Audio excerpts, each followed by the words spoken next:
매각 물건 명세서에서 가장 눈여겨볼 단어가 뭡니까? 제가 계속 말씀드렸죠.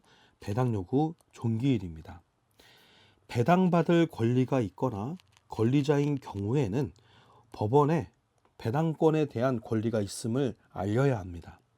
만일 등기 권리가 없는 배당 요구를 할 경우에는요. 만약에 배당 요구 존기일까지 권리 신고를 못하면 배당에 참여할 수가 없습니다. 만일 등기 권리가 없는 배당 요건자가 배당 요구 종기일까지 권리 신고를 하지 못하면 배당에 참여할 수가 없다라는 거. 이 점은 상당히 중요한 부분이에요. 배당에 대해서 참여할 수 없는 자, 이거는 뭐예요? 권리 신고를 하지 않은 자라고 보시면 되고요. 등기 권리가 없어도 내가 임차인으로서 배당 권리가 있다고 하면 당연히 배당 요구 종기일에 권리 신고를 해야지만 배당에 참여할 수가 있다라는 거, 그걸 반드시 기억하셔야 돼요. 여기서 대항력자는요. 대항력자는 내가 배당을 받고 싶으면 신고하고, 내가 배당을 받고 싶지 않고 나는 그냥 점유하고 있다 하면 신고를 안 해도 상관은 없습니다. 대항력자만 해당이 있습니다. 매각 중비는 법원 집행관이 하게 되는데요. 상황에 따라서 2개월에서 3개월 정도 걸립니다. 물건이 상당히 많이 밀려 있으면 어쩔 수 없이 순서에 따라서 현황 조사를 하게 되겠죠. 물건의 종류, 물건의 상황에 따라서 길어질 경우 집행관은 법원에 기간 요청을 합니다. 기일을 연장해 주세요라고. 그래서 저희가 알고 있는 기간은 그닥 중요하지가 않습니다. 순서에 따라서 진행이 된다는 것만 기억하시면 될 것 같습니다. 법원은 매각 물건에 대하여 최종적으로 매각 방법을 갖다가 지정하고 공지합니다. 아까 말씀드렸듯이 매각 방법에 대해서 두 가지 방식이 있다 그랬죠. 첫 번째 뭡니까? 기일 입찰 방식이 있고 기간 입찰 방식이 있다. 이 둘 중에 어떤 것을 채택을 하는지 법원은 공지를 하게 됩니다. 이로써 1단계에 대한 매각 준비 절차가 끝났습니다. 그러면 법원은 2단계로 바로 진행을 하게 되겠죠. 경매 실시. 여러분들 앞부분에 뵀던 것처럼 낙찰을 갖다가 진행을 하게 됩니다.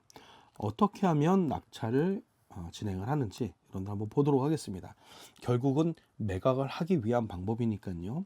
이렇게 지정과 공지를 하게 됐으면 법원은 매각을 실시합니다. 매각을 실시했는데도 불구하고 떨어진다면 유찰이 되어지는 거죠. 1회 유찰할 때마다 통상적으로 법원은 20%씩 떨어집니다. 그러니까 이렇게 계속 떨어진다는 게 유찰이 되겠죠. 이러다가 혹시 3회차에서 저희가 낙찰이 되어졌다고 한번 봅시다. 64%대에서 낙찰이 되어졌어요. 그러면 낙찰이 되어지면 법원은 최고가 매수 신청인, 최고가 매수 신청인을 고르게 됐고요. 그 다음에 차순위 매수 신청인을 호명합니다.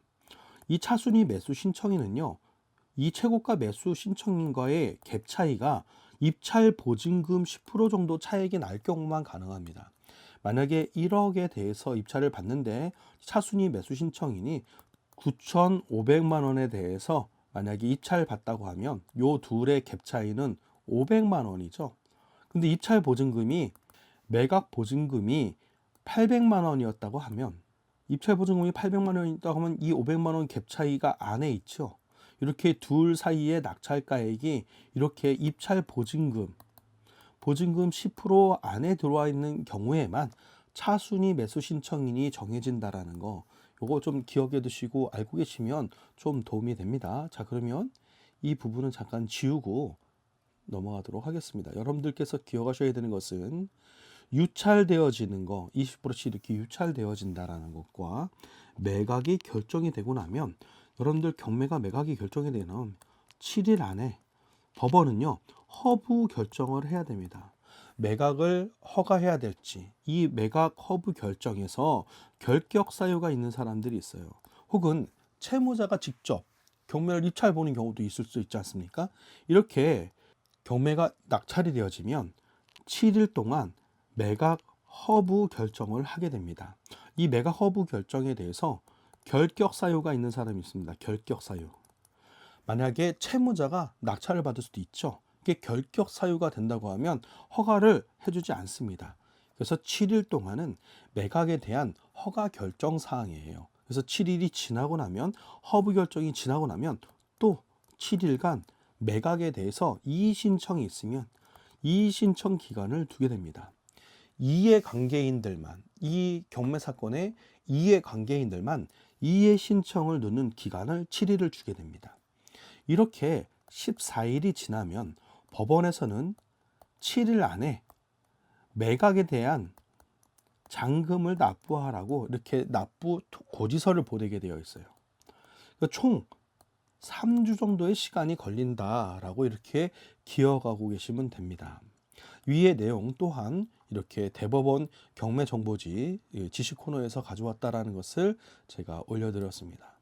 이렇게 법원은요 2단계의 절차가 진행이 됩니다. 그럼 2단계 절차에 대해서 다시 한번 디테일하게 설명을 좀 드리도록 하겠습니다. 매각을 실시합니다.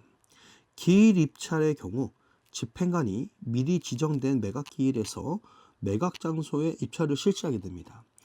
이렇게 최고가 매수신고인과 차순위 매수신고인을 정하게 되고요. 기간 입찰의 경우는 집행관이 입찰 기간 동안 입찰 봉투를 접수받은 것을 매각 기일에 이거를 개봉합니다. 거기에서 최고가 신고인과 차순위 매수신고인을 정하게 됩니다. 기일 입찰과 달리 매각 기일에 입찰이 실시하지 않습니다. 이거는 그냥 정해진 날에 집행관이 이거를 갖다 다 열어본다라는 거 여러분들 기억하시기 바랍니다. 이렇게 해서 낙찰이 되어졌다고 하면 법원은 매각 결정을 해야 돼요. 법원은 지정된 매각 결정 기일에 이해관계인의 의견을 들을 수도 있고요. 혹은 매각 허가에 대한 여부를 갖다가 결정을 하게 됩니다. 이게 7일입니다. 매각 허브에 대해서 결정이 되어졌으면 이해관계인의 즉시 항고가 있습니다. 이것이 바로 또 7일입니다. 이렇게 7일과 7일 사이 14일의 시간이 지나고 나면 매각 대금을 납부하라고 법원에서는 확정이 되면 매각 대금을 지불하라는 내용이 매수인에게 우편으로 날아가게 됩니다. 매수인은 지정된 금액을 기간 내 언제든지 매각 대금을 납부할 수가 있습니다. 이후로 언제까지는 내라라고 되어 있는데요. 이게 매각의 잔금을 내라고 날라오면 여러분들께서 그 기간 안에 내시면 돼요. 만일 내가 돈이 준비되지 못해서 만약에 매각 기일에 납부하지 못했다고 하면 만약에 이것이 32일이라고 봅시다. 내가 여기서 미납을 하게 되면 법원은 다시 이것을 재매각을 진행을 해요. 그럼 재매각 또다시 진행하는 날짜가 있지 않습니까? 이게 30일이 지나서 또 30일 후에 정해졌다고 하면 이 기간에 이자를 물고 재매각 3일 전에 잔금을 완납해도 잔금을 받아줍니다. 이 내용은 여러분들께서 영상을 반복해서 들으시면 이해가 가실 겁니다. 매각의 실시는 기간 입찰과 기일 입찰 두 가지 방식으로 진행이 됩니다. 통상적으로 저희가 알고 있는 방식은 기일 입찰 방식을 하게 되고요. 법원은 기일 입찰의 최고가 매수인과 차순위 매수신고인을 정합니다. 유찰될 경우 다음 기일의 매각 조건에 따라 같은 방식으로 매각을 실시하게 됩니다. 경매 절차에서 보면요. 기일 입찰 또는 기간 입찰의 최고가 매수신고인과 차순위 매수신고인이 결정되면 법원은 매각 기일에 7일로 하여서 매각 허브를 결정하고요.